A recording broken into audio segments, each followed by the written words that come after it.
మోకాళ్ళ నొప్పులు, disc problems లాంటి అన్ని సమస్యలకు సంప్రదించండి Homeocare international world class homeopathy 9001175550.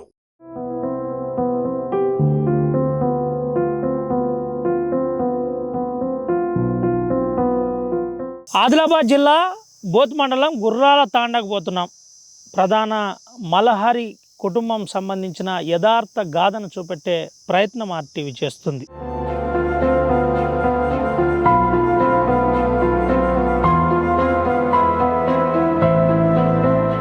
Adilabad జిల్లాలో హృదయ విదారకమైన యథార్థాన్ని చూపెట్టబోతుంది ఆర్టీవీ. గుర్రాల తాండలో అరిగోసపడుతున్న ఓ కుటుంబం యథార్థ గాథను చూపెట్టబెడుతున్నాం.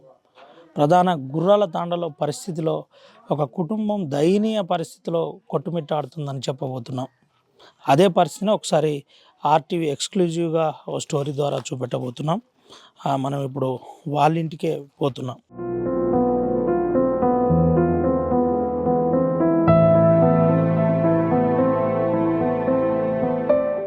2012లో తల్లి మృతి, 2024లో తండ్రి మృతి, ఇలా ఇద్దరు మృతి చెందడంతో ఆ కుటుంబం అనాథ అయింది. అప్పటికే ఆ కుటుంబం కొట్టుమిట్టాడుతుందని చెబుతున్నారు. గుర్రాల తాండలో ప్రధాన మలహరి నాయక్ ఇంటి దగ్గర ఉన్నాం. మలహరి నాయక్ కుటుంబం ఇప్పుడు కొట్టుమిట్టాడుతుంది. ఒక అమ్మాయి అంగవైకల్యంతో బాధపడుతుంటే మరో అమ్మాయికి మాటలు రాక తల్లడిల్లిపోతున్నది. ఈ గ్రామమే వారి కుటుంబానికి తోడై నడిపించే ప్రయత్నం చేస్తున్నారు. అసలు మలహరి నాయక్ ఇంట్లో ఏం జరుగుతుంది? మలహరి నాయక్ ఎందుకు చనిపోవలసి వచ్చింది? ప్రస్తుత పరిస్థితి ఏ విధంగా ఉంది? ఒకసారి ఆ ఇంటికే వెళ్ళి తెలుసుకుందాం.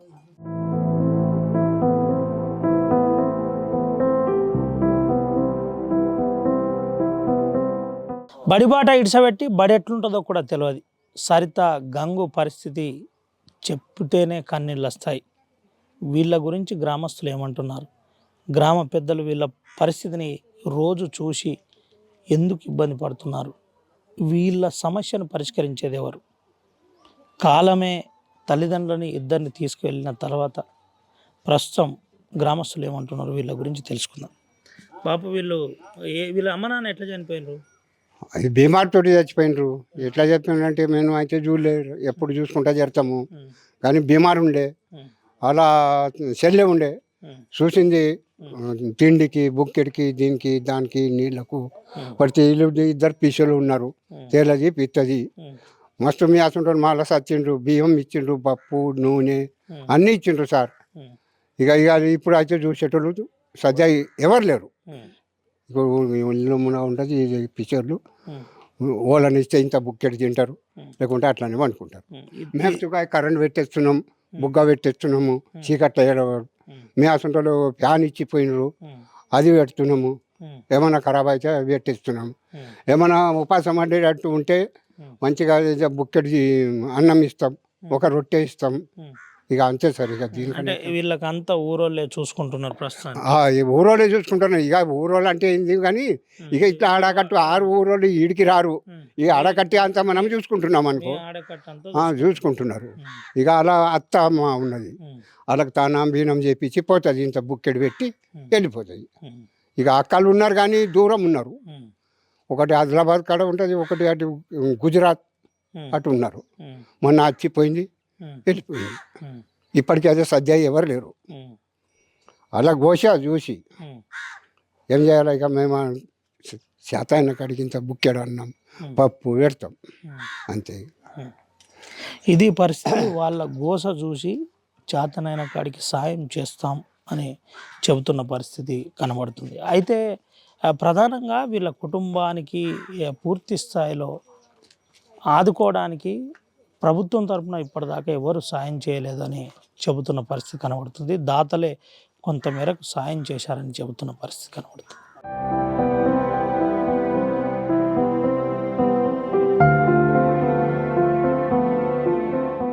మలహరి సింగ్కు 2 పిల్లలు, ఇంకిద్దరిని పూర్తిగా వివాహం చేశారు.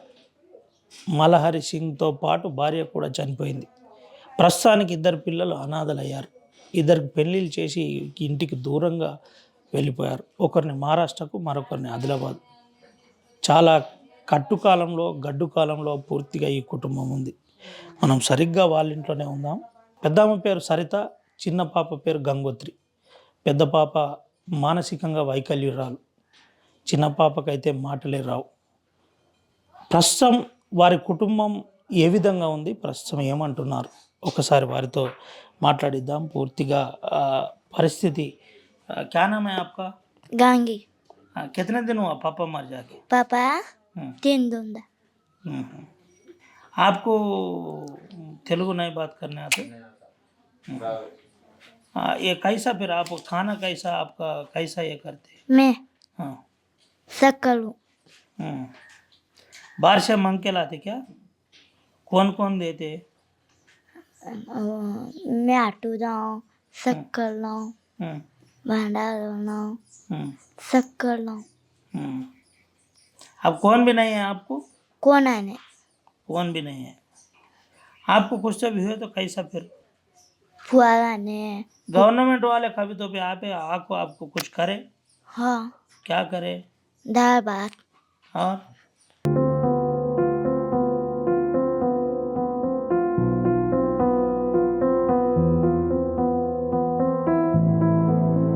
कितने दिन अम्मा मर जाके कितने दिन मालूम क्या आपको? नहीं मालूम? है हम्म, हम्म। आपको रात में डर नहीं लगते क्या? हाँ, डर लगता है। हम्म, हम्म। आपका नाम क्या है? गांगी। गंगी। ये सरिता भाई बात करते क्या? नहीं बात आता आपको? नहीं आता? खाना खाए? ये सरिता को खाना कौन खिलाते? मैं आप ही खिलाते? हम्म। फिर आपको जवन कैसा कहाँ दाल से भात। आता? ए, गांव वाले देते? मैं एक उठा। हम्म, हम्म। आपको बुखार आए तो आपको हॉस्पिटल कौन लेके जाते? ए, ఇది పరిస్థితి. ఎవరిని కదిలించినా ఈ కుటుంబ గాథను చూసి కన్నీళ్లు పెట్టక తప్పదు. ప్రధానంగా గంగుబాయ్, అటు సరిత ఇద్దరికి కూడా సరిగ్గా మాటలు రావు. మాట్లాడించే ప్రయత్నం చేసినా వాళ్ళు మాట్లాడే భాష ఏదో కూడా తెలియని పరిస్థితి. నిజంగా వీరి కుటుంబ గాథ ఇంత అంత కాదు. 2012లో తల్లి చనిపోయింది, 2024లో ప్రధానంగా తండ్రి చనిపోయాడు. ఇలా ఇద్దరు చనిపోవడంతో వారి కుటుంబానికి దిక్కులేని పరిస్థితి ఏర్పడింది. ప్రధానంగా కుటుంబానికి ఆదుకునే పెద్ద దిక్కు లేక ఈ గ్రామస్తులే ఈ కుటుంబాలకు పెద్ద దిక్కు అవుతున్నారు. ప్రతి ఇంటికి భిక్షాటన చేస్తూ వైకల్యం ఉన్న సరితకు అన్నం తినిపించే ప్రయత్నం చెల్లె చేస్తుంది. ఇది మామూలు యథార్థం కాదు, చెబుతుంటే కంటికి కన్నీళ్ళు రావాల్సిందే. ఇదే కుటుంబంపై గ్రామస్తులు ఏమంటున్నారో ఒకసారి కొంతమందితో మాట్లాడిద్దాం. అసలు ఏం జరుగుతుంది చెప్పించే ప్రయత్నం చేద్దాం. అమ్మ ఏందమ్మా వీళ్ళకు ఎవరు అసలు ఎవరు లేరా? ఎవరు లేరు. ఎట్లా బతుకుతున్నారు వీళ్ళు? మరి ఎట్లా బతుకుతున్నారు? ఏదన్నా కష్టం వస్తే జ్వరం వస్తే ఏంటమ్మా? వాళ్ళు చేశారు. ఎవరు చూసేవాళ్ళు లేరు. తండ్రి ఎట్లా చనిపోయిందమ్మా? ఎట్లా చచ్చిపోయి పాల మంచిగా వెళ్ళి చచ్చిపోతున్నారు. ఏందమ్మా అంటే వీళ్ళకి సంబంధించిన వీళ్ళకి సంబంధించిన కుటుంబ సభ్యులు ఎవరన్నా ఎవరు లేకుండా ఎవరు ఎవరన్నా వచ్చి వాళ్ళకి ఏదన్నా చేసినరా? మరి చేయలే. ఇది పరిస్థితి. ప్రధానంగా హృదయ విదారకమైన పరిస్థితి కనబడుతుంది. ఎవరిని చూసినా ఇబ్బందికర పరిస్థితి కనబడుతుంది. పూర్తి స్థాయిలో చూసేవారు లేరు. వారికి ఏది జరిగినా కనీసం మాట్లాడేవారు కూడా లేరని చెప్పే పరిస్థితి ఏర్పడింది. తినడానికి గ్రామస్తులే పూర్తి స్థాయిలో ఏదో ఒకటి చేసి వారు బతకడానికి జీవనాధారంగా చూపెట్టే ప్రయత్నం చేస్తున్నారు. ఒకసారి ఇదే గ్రామానికి చెందిన పెద్ద మనిషి ఉన్నాడు, మాట్లాడిద్దాం. ఏం జరిగింది అసలు? ఎట్లా చనిపోయింది? మలారి జ్వరంతో చచ్చిపోయాడు. ప్రాణం మంచి లేక వాళ్ళు బాధ పట్టలేరు, చచ్చిపోయింది. భార్య అట్లనే జ్వరం వచ్చి టైఫాయిడ్ తోడి చచ్చిపోయింది. ఏంటి అసలు? కిడ్నీకి పోయిందండి సార్. ఎవరికి పోయింది? మలారికి హాస్పిటల్కి తీసుకుపోయినరు, ఉమ్. ట్రీట్మెంట్ చేయించిండు కానీ చచ్చిపోయాడు. కళ్ళల్లో నీళ్ళు వస్తున్నాయి మీకు. ఏమవుతాడు మలహరి? మళ్ళీ ఏం కాదు, ఆ, ప్రతి మా మా ఇంటి పక్కకు ఉన్నారు అంతే, ఉమ్, వాళ్ళ చుట్టాలు లేరు అన్నట్టు సార్ ఇక్కడ. ఉమ్. ఆ, ఇద్దరు పిల్లలు ఒంటరిగా ఉంటారు, వారికి ఎట్లా బతకాలో కూడా తెలియదు. తెలియదు. వారికి వారికి ఎట్లా ఇదంతా ఎట్లా జరుగుతుంది అసలు, ఏంటి పరిస్థితి? బీద కుటుంబం అట్లానే జరుగుతుంది కదా సార్, ముందటి నుంచి అట్లానే ఉన్నది ఉమ్, వాళ్ళ. ఉమ్, ఆ, వాళ్ళ తల్లి తీసుకు అట్లానే ఉండే, ఉమ్, బాపుసుగా అట్లానే, వీళ్ళది అట్లా. ఉమ్. ఇప్పుడు పిల్లలకు మీరే దోషినంత ఏదన్నా సాయం చేస్తుంటారా? పెడతాం సార్ అన్నం, మేము ఉమ్, అన్నం పెడుతున్నాం, ఆడుకుంటారు, తింటారు, ఉమ్, తిరుగుకుంటూ ఉంటారు. వాళ్ళన్న పెట్ట అడగారు సుగా సార్ వాళ్ళు. ఉమ్, ఆ, ఉమ్. అంత తెలివి లేదు కదా సార్, దిమాగ్ లేదు. అదే ఏంటి అంటే వీళ్ళకి జ్వరం వచ్చినా లేదంటే ఎడికన్నా బయటికి పోవాలన్నా ఎట్లా పరిస్థితి ఏంది? పక్క వాళ్ళు ఏమైనా చేస్తేనే తెలివి అవుతుంది, లేకుంటే వాళ్ళు ఉన్నారు వాళ్ళు, ఉమ్, వాళ్ళకైతే మాటలు సరిగా రావు. ఉమ్. ఆ, ఆ పాప అయితే ఒక పాప అయితే వైకల్యరాలు. ప్రభుత్వం ఏమైనా చేసిందా ఆ పాపకు? పెన్షన్ కానీ పెన్షన్ వస్తున్నాయి సార్, వస్తుందా? వస్తున్నాయి సార్, పెద్ద పాపకు వస్తున్నది, చిన్నకు లేదు. ఉమ్, ఆ, ఉమ్. ఎవరన్నా ప్రభుత్వం నుంచి వచ్చి టేక్ కేర్గా ఏమన్నా చూసే ప్రయత్నం జరుగుతుందా? వచ్చిండ్రు సార్, ఇంతకుముందు వచ్చేసి ఇల్లు కట్టించిండ్రు సార్. ఉమ్. ఆ, లీడర్లు వచ్చేసి చందాలు కొన్ని వేసి నీళ్ళు- చందలేసి వేసిండ్రు సార్, ఉమ్, బియ్యం తెచ్చి పెట్టిండు, బట్టలు పెట్టిండు, ఉమ్, చేసిండ్రు సార్. ఉమ్, అల్లే కట్టించిండు ఈ రేకులు ఇల్లు. ఉమ్. ప్రభుత్వం వాళ్ళు ఎవరు రాలే, రాలేరు సార్. అధికారులు ఎవరు స్పందించారు? లీడర్లు వచ్చి ఉమ్, చేసిండ్రు సార్. ఉమ్. ఆ, ఏంది మరి ఏంటి ఇప్పుడు ఎట్లుంటే బాగుంటుందా అనుకుంటున్నారు? ఎవరన్నా సాయం చేస్తే బాగుంటుందా లేదంటే ఎవరైనా దాతలు రావాలనుకుంటున్నారా? ఏమంటారు? సాయం ఉంటేనే మా ఇది అవుతుంది కదా సార్, ఉమ్, ఇంక సాయం లేకనే ఇట్లా ఉన్నారు. ఉమ్, ఏం సాయం లేదు సార్. ఉమ్, ఉమ్, వాళ్ళన్న పక్క వాళ్ళు పెడతారు, ఉమ్, ఆడికి సుగ పెడతారు, వాళ్ళు అడగారు సుగ, ఉమ్, మాటలు రావు. ఉమ్. మలహరికి ఎందరు పిల్లలు? నలుగురు బిడ్డలే, ఉమ్, ఇద్దరిని పెళ్లి చేసేసి పంపేసిండు, ఉమ్, ఇద్దరు ఉన్నారు ఉమ్, ఇప్పుడు ఇంట్లో. ఉమ్. ఇప్పుడు వీళ్ళిద్దరు కూడా చిన్న పిల్లలు ఉన్నప్పుడే చనిపోయిన వాళ్ళు. అది పాప ఉన్నప్పుడు చచ్చిపోయింది తల్లి సార్. ఉమ్, ఆ, బాపు నీరుడు చచ్చిపోయిండు. ఉమ్. ఆ, ఇది పరిస్థితి. మలహరి కుటుంబం చాలా హృదయ విదారకమైన పరిస్థితిలో ఉంది. మలహరి కుటుంబం ఎటు చూసినా ఆర్తనాదం పెడుతుంది. మలహరి కుటుంబంలో ఇద్దరు చిన్నపిల్లలు సహాయం కోసం ఎదురు చూస్తున్నారు. ముఖ్యంగా ఇదే ఊరికి చెందిన ఇంకా కొంతమంది అమ్మ ఉన్నది. ఒకసారి అమ్మతోటి కూడా మాట్లాడిద్దాం. పెద్ద మనిషి చాలా రోజుల నుంచి చూస్తున్నది. అమ్మ వీళ్ళు తెలుసా? ఇద్దరు పిల్లలు తెలుసా? ఏంటి వాళ్ళు ఎట్లా బతుకుతున్నారు మరి? అడిగి బతుకుతున్నాయి.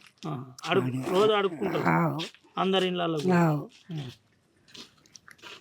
అడిగి రొట్టె తీసుకొస్తాయి, బియ్యం తీసుకొస్తాయి, తింటాయి. వాళ్ళు ఎట్లా చనిపోయారు అమ్మ వాళ్ళు? ఎట్లా పని, ఆరోగ్యం బాగాలేక ఏం రోగం పట్టినాయి, చచ్చిపోయినాయి. చిన్నగా ఉండే అప్పుడు వాళ్ళ తండ్రి పెద్దగా చేసుకున్నాయి, తల్లి అప్పుడు చచ్చిపోయినాయి. పిల్లలు చిన్నగా ఉన్నప్పుడే తండ్రి పెద్దగా చేసుకున్నాయి. ఇద్దరు బిడ్డది లగం చేస్తున్నాయి, ఇద్దరు ఉన్నది. ఇది పరిస్థితి. ప్రధానంగా మలహరికి సంబంధించిన కుటుంబ గాథ ఇది. ఎవరిని చూసినా కన్నీటి వారి ఎదను చూపే ప్రయత్నం చేస్తున్నారు. ఎవరిని చూసినా ప్రధానంగా వాళ్ళు ఇబ్బందులో ఉన్నారని చెబుతున్న పరిస్థితి కనబడుతుంది. కొంతమంది దాతలు పూర్తి స్థాయిలో ఈ ఇంటికి సహాయం చేసినప్పటికీ వారి కుటుంబం ఇంకా ఇబ్బందుల్లోనే ఉన్నారని చెబుతున్న పరిస్థితి. ఇకనైనా మలహరి కుటుంబానికి సంబంధించిన ఎవరన్నా దాతలు ఆదుకోవాలని కన్నీటితో వేడుకుంటున్న పరిస్థితి కనబడుతుంది. ఇలాంటి యథార్థ గాథలు ఇంకా కనబడకుండా ప్రభుత్వం వెంటనే స్పందించాలని ఆర్టీవీ కోరుకుంటుంది. మలహరి కుటుంబంలో ఇద్దరు అనాథలుగా మిగిలిపోయిన యథార్థ గాథను ఆర్టీవీ చూపెట్టే ప్రయత్నం చేస్తున్నాం. కెమెరా సుమన్తో రవినాయక్, ఆర్టీవీ, ఆదిలాబాద్ నుండి.